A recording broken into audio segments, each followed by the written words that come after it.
ರಾಜ್ಯ ಉಪಾಧ್ಯಕ್ಷರಂತ ಕಲ್ವಣ್ಣ ಸೊನ್ನದವರೇ, ಜಿಲ್ಲಾ ಅಧ್ಯಕ್ಷರಿದ್ದಂಥ ಸಂಮೇಶನ ಸಗರ್ರವರೇ, ನನ್ನ ಎಲ್ಲ ತಾಲೂಕಿನ ತಾಲೂಕು ಅಧ್ಯಕ್ಷರುಗಳೇ, ನಗರ ಘಟಕದ ಅಧ್ಯಕ್ಷರುಗಳಿಗೆ ಸ್ವಾಗತವನ್ನು ಕೋರಿ, ಇವತ್ತು ಪತ್ರಿಕಾಗೋಷ್ಠಿ ಕರೆದಿರ್ತಕ್ಕಂಥ ವಿಷಯ, ಇವತ್ತು ಈಗಾಗಲೇ ನಮ್ಮ ಜಿಲ್ಲಾಧ್ಯಕ್ಷರು ಹೇಳಿದಾಗೆ ಮಾನ್ಯ ಜಿಲ್ಲಾಧಿಕಾರಿಗಳು ನಮಗೆ ಸುಮಾರು 2 ಬಾರಿ ಸಭೆಯನ್ನು ಕರೆದು ಫ್ಯಾಕ್ಟ್ರಿಗಳ ಮಾಲೀಕರನ್ನು ಹಾಗೂ ನಮ್ಮನ್ನು ಒಳಗೊಂಡು ಒಂದು ಕಬ್ಬಿನ ದರ ನಿಗದಿ ಮಾಡಿ ಫ್ಯಾಕ್ಟ್ರಿ ಚಾಲೂ ಮಾಡಿಸ್ತೀನಿ ಅಂತಕ್ಕಂಥ ಮಧ್ಯಸ್ಥಿಕೆಯನ್ನು ವಹಿಸಿ ಅವರು ನಮ್ಮನ್ನು ಕರೆದಿದ್ದರು.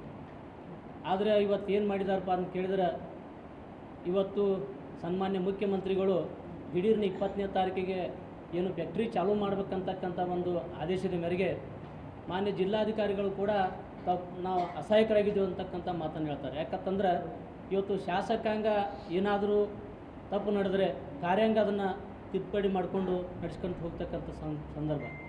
ಇವತ್ತು ನಮಗೆ ಜಿಲ್ಲಾಧಿಕಾರಿಗಳು ಮಾತು ಕೊಟ್ಟ ಹಾಗೆ ನಡೀಲಿಲ್ಲ.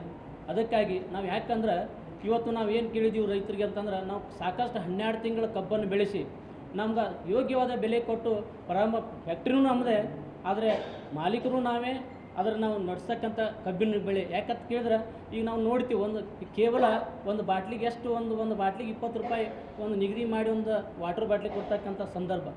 ಇವತ್ತು ನಮ್ಮ ಮಕ್ಕಳಿಗೆ ಮದುವೆ ಮಾಡಬೇಕಪ್ಪ ಅಂತಂದ್ರೆ ನಮ್ಗೆ ಎಷ್ಟು ಸಂಕಟ ಆಕೈತಂದ್ರೆ, ಇವತ್ತು ಬಂಗಾರ ಬೆಲೆ ಹಿಂದೆ ಎಷ್ಟಿತ್ತು ಈಗ ಎಷ್ಟು ಇರ್ತಕ್ಕಂಥದ್ದನ್ನು ವಿಚಾರ ಮಾಡಬೇಕು. ಈಗ 1,20,000 ಮೇಲಾಗೈತಿ. ಆದ್ರೆ ಹಿಂದಿನ ನಮ್ಮ ಕಬ್ಬಿನ ದರ ಏನಿತ್ತು ಅದನ್ನು ಇವು ಕೊಡ್ತಾ ಇದ್ದಾರೆ. ಈಗ ಹೀಗಾಗಿ ನಮ್ಮ ರೈತರಿಗೆ ಭಾಳ ಸಂಕಷ್ಟ ಆಗೈತಿ. ಅದಕ್ಕೆ ನಾಳೆ ಬರ್ತಕ್ಕಂಥ ಮಂಗಳವಾರ ದಿನ ಇವತ್ತು ಇಡೀ ನಮ್ಮ ಬಿಜಾಪುರ ಜಿಲ್ಲೆ ಎಲ್ಲ ಕಬ್ಬು ಬೆಳೆಗಾರರು, ರೈತ ಹೋರಾಟಗಾರರು, ಪ್ರಗತಿಪರ ಹೋರಾಟಗಾರರು ಎಲ್ಲರೂ ಅನ್ನದಾತನಿಗೆ ಸಪೋರ್ಟ್ ಮಾಡಿ ನಾವು, ಯಾಕಂದ್ರೆ DC ಕಚೇರಿಯನ್ನು ಮುತ್ತಿಗೆ ಹಾಕ್ತೀವಿ. ನಾವು ಮೊದಲೇ DC ಸಾಹೇಬ್ರಿಗೆ ಹೇಳಿದ್ದೀವಿ, ಸರ್ ಯಾಕಂದ್ರೆ ನಮ್ಮ ಬೆಳೆಗೆ ಯೋಗ್ಯದ ಬೆಲೆ ಕೊಟ್ಟು ಸ್ಟಾರ್ಟ್ ಮಾಡಿರಿ, ಯಾಕಂದ್ರೆ ನೀವು ಈ ನಮ್ಮ ಜಿಲ್ಲೆಯ ಒಬ್ಬರು ದೇವತೆ ಇದ್ದಂಗೆ ಅಂತ ಹೇಳಿದ್ದೀವಿ ಅವ್ರಿಗೆ. ಅದನ್ನು ಕೂಡ ಒಪ್ಕೊಂಡಿದ್ದರು. ಆದರೆ ಈಗ ಅವರು ಅಸಹಾಯಕತನದಿಂದ ಹೇಳೋದ್ರಿಂದ ಇವತ್ತು ನಾವು ಎಲ್ಲ ನಾಳೆ ಮಂಗಳವಾರ ದಿನ ನಾವು ನಮ್ಮ ಕಬ್ಬಿನ ಬೆಲೆ ನಿಗದಿ ಆಗೋವರೆಗೂ ಕೂಡ ನಾವು ಅಲ್ಲೇ ಒಂದು ಠಿಕಾಣಿ ಹುಡ್ತಕ್ಕಂಥ ವ್ಯವಸ್ಥೆಯನ್ನು ನಾವು ಮಾಡಿದ್ದೆವು. ಇವತ್ತು ಅದಾಗದೆ ಹೋದ್ರೆ ಪ್ರತಿ MLAಗಳವ್ರ ಮನೆ ಮುಂದೂ ಕೂಡ ಆಯಾ ತಾಲೂಕಿನವ್ರು ಹೋಗಿ ಪ್ರತಿಭಟನೆ ಮಾಡಿ ನಮ್ಮ ಬೆಲೆ ಆಗುವವರಿಗೆ ಹೋರಾಟ ಮಾಡ್ತಕ್ಕಂಥ ಮಾತನ್ನು ಹೇಳಿ, ಇವತ್ತಿನ ಎಲ್ಲ ನಮ್ಮ ಬಿಜಾಪುರ ಜಿಲ್ಲೆ ಎಲ್ಲ ಕಬ್ಬು ಬೆಳೆಗಾರರು, ಎಲ್ಲ ರೈತರಿಗೆ, ಎಲ್ಲ ಮಠಾಧೀಶರಿಗೆ ಒಂದು ಮನವಿ ಮಾಡಿಕೊಂಡು ನಾಳೆ ಮಂಗಳವಾರ ದಿನ ಹೆಚ್ಚಿನ ಸಂಖ್ಯೆಯಲ್ಲಿ ಬಂದು ಈ ಹೋರಾಟವನ್ನು ಯಶಸ್ವಿ ಮಾಡಬೇಕಂತೇಳಿ ತಮ್ಮ ಮುಖಾಂತರ ಮನವಿಯನ್ನು ಮಾಡ್ಕೋತೀನಿ. ಒಂದು ಸುತ್ತ ರೈತ ಮುಖಂಡರನ್ನು ಹೊರತುಪಡಿಸಿ ಕೇವಲ ಸಕ್ಕರೆ ಕಾರ್ಖಾನೆ ಮಾಲೀಕರು ಹಾಗೂ ಅಧಿಕಾರಿಗಳ ನೇತೃತ್ವದಲ್ಲಿ ಸಭೆಯನ್ನು ಮಾಡ್ತಾರೆ. ಅದಾದ ನಂತರ 15 ದಿನಗಳ ನಂತರ ಮತ್ತೆ ಜಿಲ್ಲಾ ಪಂಚಾಯತಿಯ ಸಭಾಭವನದಲ್ಲಿ ಮಾನ್ಯ ಜಿಲ್ಲಾಡಳಿತ ಹಾಗೂ ಸಂಬಂಧಿಸಿದ ಅಧಿಕಾರಿಗಳು, ಸಕ್ಕರೆ ಕಾರ್ಖಾನೆ ಮಾಲೀಕರು ಮತ್ತು ರೈತ ಮುಖಂಡರೊಂದಿಗೆ ಸಭೆ ಕರೆದು ಹಲವಾರು ವಿಷಯಗಳನ್ನು ಕುರಿತು ಚರ್ಚೆ ಮಾಡಿ 1ನೇ ತಾರೀಕಿನ ಒಳಗಾಗಿ, ಅಂದರೆ ನವೆಂಬರ್ 1ರ ಒಳಗಾಗಿ ಎಲ್ಲ ಸಕ್ಕರೆ ಕಾರ್ಖಾನೆ ಮಾಲೀಕರು FRPಯನ್ನು ಹೊರತುಪಡಿಸಿ ಕಬ್ಬಿಗೆ ಹೆಚ್ಚಿನ ಬೆಲೆಯನ್ನು ಕೊಡ್ರಿ ಅಂಥೇಳಿ ನಾವೇನಾದ್ರು ಆಗ್ರಹ ಮಾಡಿದ್ದೆವು. ಆ ನಿಟ್ಟಿನೊಳಗೆ ಮಾನ್ಯ ಜಿಲ್ಲಾಡಳಿತ ಕೂಡ ಅವರಿಗೆ ಒಂದು ನಿರ್ದೇಶನ ನೀಡಿತ್ತು.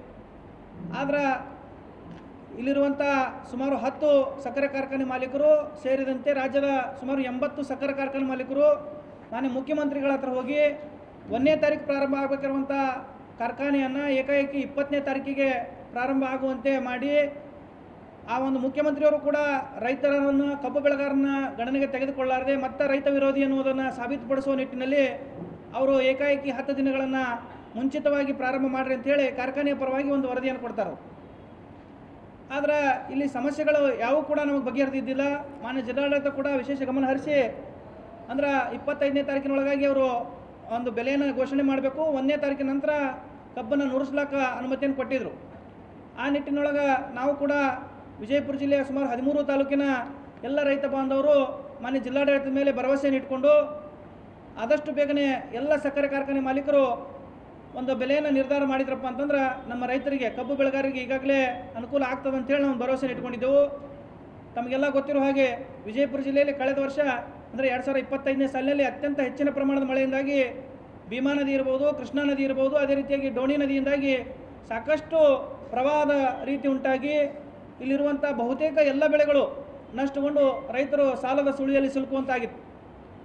ಇನ್ನೇನು ಈ ಕಬ್ಬಾದರೂ ಕೂಡ ಒಂದಿಷ್ಟೇನಾದರೂ ಉಳಿದು ಅದರಲ್ಲಿ ಒಂದು ಹೆಚ್ಚಿನ ಬೆಲೆ ಬಂತಪ್ಪ ಅಂತಂದ್ರೆ ನಮ್ಮ ರೈತರಿಗೆ ಅನುಕೂಲ ಆಗ್ತದೆ ಅಂತೇಳಿ ನಾವೇನಾದರೂ ಭರವಸೆಯನ್ನು ಇಟ್ಕೊಂಡಿದ್ದೆವು. ಆದರೆ ಮಾನ್ಯ ಜಿಲ್ಲಾಡಳಿತ ಇರ್ಬೋದು, ರಾಜ್ಯ ಸರ್ಕಾರ ಇರ್ಬೋದು, ಸಂಪೂರ್ಣವಾಗಿ ಕಬ್ಬು ಬೆಳೆಗಾರನ ಸಂಕಷ್ಟಕ್ಕೆ ಈಡಾಗುವಂತೆ ಮಾಡಿ ಬೀದಿಗೆ ತಳ್ಳುವಂಥ ಒಂದು ವ್ಯವಸ್ಥೆಗೆ ಅವರೆಲ್ಲರೂ ಕೂಡ ಪ್ರಯತ್ನ ಮಾಡ್ತಾಯಿದ್ದಾರೆ.